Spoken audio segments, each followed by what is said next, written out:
Olá pessoal, eu sou o Charles Boeira e esse é o primeiro de uma série de vídeos que eu pretendo gravar, Diário de um Peregrino, onde eu vou fazer uma série de comentários sobre assuntos em torno do grande tema da filosofia esotérica, ou espiritualidade, ocultismo, teosofia e afins. Religiosidade, eu também realizo o estudo de religiões comparadas. Então, neste primeiro, eu pretendo fazer um comentário sobre a própria palavra ocultismo, né? O que será que é isso? Do que será que se trata? Muitas pessoas têm medo, acham que tem alguma coisa a ver com pacto, com alguma coisa que não é do bem, né? Mas, na verdade, não tem relação nenhuma com isso. O termo ocultismo ele foi utilizado durante muito tempo porque este estudo, inicialmente, ele era velado para a grande maioria das pessoas pelo simples motivo que havia perseguição de místicos e filósofos e pensadores durante boa parte da história no Ocidente, no mundo ocidental. Nós tivemos aí praticamente meio milênio, 500 anos de Santa Inquisição, onde as pessoas eram perseguidas e torturadas e assassinadas. Então, inicialmente, o ocultismo era sim um tipo de estudo, um tipo de conhecimento que aborda não só questões metafísicas, mas diversas questões sobre a existência humana, sobre o mundo em que vivemos, de onde viemos, para onde vamos, o que estamos fazendo aqui. Então essa série de questionamentos, ela foi realizada desde sempre pela humanidade. E nós temos fontes, autores, místicos, videntes, religiosos, santos, que deixaram muitas informações a respeito disso e que nós podemos estudá-las. Durante muito tempo, esse estudo foi velado devido às perseguições. Hoje, o termo ocultismo, eu noto que ele faz mais sentido, não nessa questão de algo que está escondido, até porque meio que não está mais escondido. As pessoas hoje não sabem a esse respeito, não têm muita informação ou nenhuma informação sobre esses assuntos, muito talvez seja por medo, superstição ou mesmo preguiça. Porque sendo o ocultismo a ciência das ciências, a ciência que estuda todas as outras, que vai tentar entender desde a nossa parte física, biológica, até as realidades sutis ou espirituais, chame como quiser, nossos aspectos psíquicos ou causais. Então ela exige estudo. Eu costumo dizer que o paradigma da humanidade, nos últimos tempos, ele se modificou. Então na antiguidade, nós tínhamos, a maioria das pessoas sofria de falta de informação, carência de informação.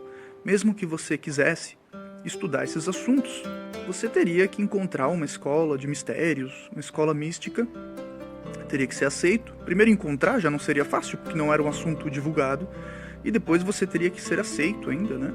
Então, nós podemos observar na história do Ocidente as antigas escolas gregas, né, platônica, pitagórica, onde você tinha que ser aceito. Não era bem assim, chegar lá e quero aprender tudo isso, né? E nós sabemos que nessas escolas se estudava geometria, matemática, outras disciplinas que hoje nós vemos na própria academia científica. Então, nessa época era muito mais difícil. Hoje, se eu quero saber sobre esses assuntos, a parte acadêmica está nas universidades. Qualquer um que tiver acesso, né, a maioria das pessoas tem acesso, pode ir atrás disso.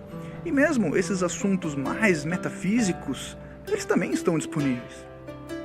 O que antigamente se chamavam de escolas secretas, sociedades secretas, hoje muitos chamam de escolas discretas, porque todo mundo sabe que existe, né? Elas têm endereço, elas têm CNPJ, e nada te impede de ir atrás disso. Claro que algumas você necessita de aceitação. Mas, mesmo os grandes mistérios dessas lojas, dessas escolas, ou ao menos a maioria dos grandes mistérios, eles estão disponíveis. Estão disponíveis na internet, estão disponíveis em livros.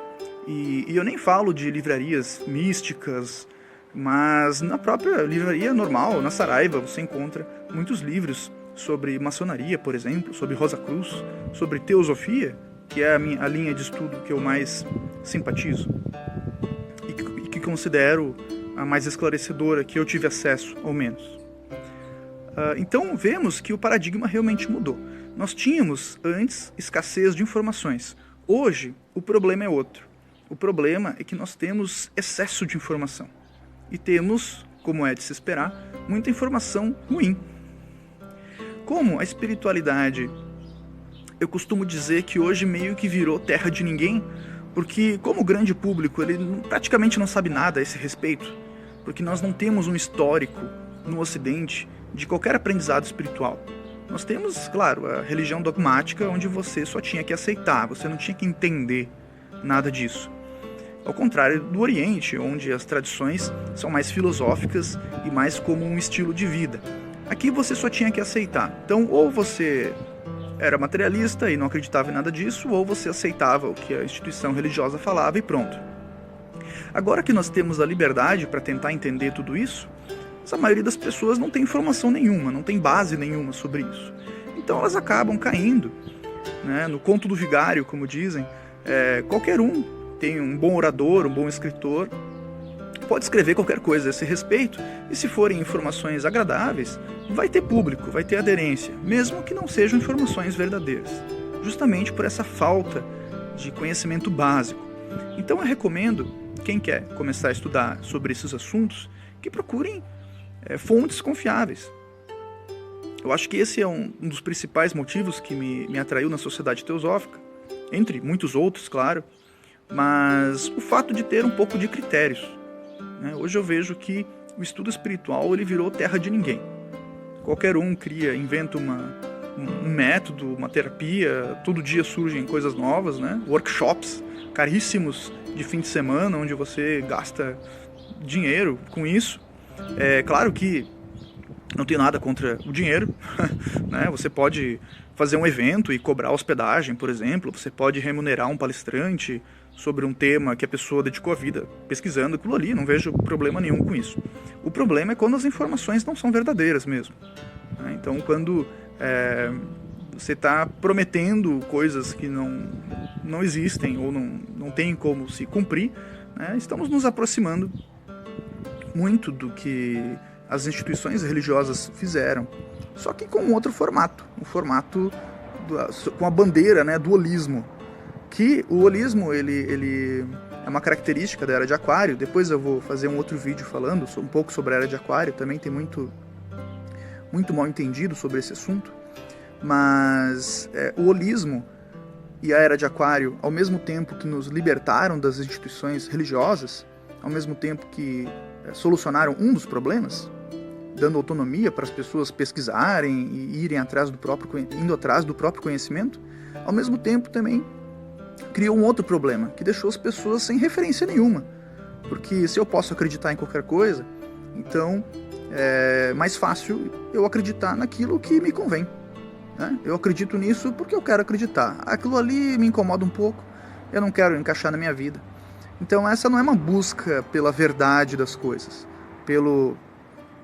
por realmente entender o mistério da vida e da existência, mas sim uma busca por conveniência. Então eu vejo que muitas pessoas acabam se perdendo nesse caminho e entram ali em vícios de hábitos que não levam a nada e acabam levando outras pessoas junto com elas.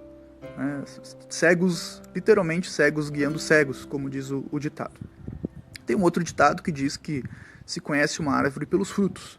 Então é importante nós consultarmos as fontes, vermos quem é aquele autor, quem é aquele escritor, qual é a história dele, com o que ele esteve envolvido e o quanto ele conseguiu aplicar isso na vida dele, inclusive, né? Qual é a relação dele com as pessoas próximas a ele, com os familiares, com a sociedade, o que ele contribui para a sociedade com tudo isso. Porque esse estudo, o grande propósito final é que nós consigamos viver melhor, né? Reduzir a vidya, que é a ignorância, e tenhamos uma vida mais harmônica. Muito obrigado, até o próximo vídeo.